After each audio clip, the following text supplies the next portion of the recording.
Royal ইন্টারকনের সামনে যে অপ্রীতিকর ঘটনা হয়েছে সেই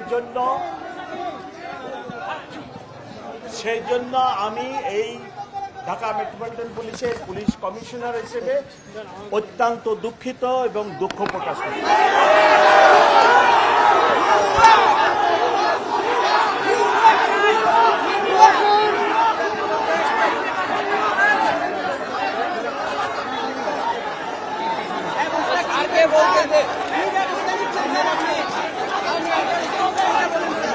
তিন নাম্বার হচ্ছে আজকের এই অপ্রীতিকর ঘটনার জন্য আমি একটি তদন্ত কমিটি আগামীকাল গঠন করব।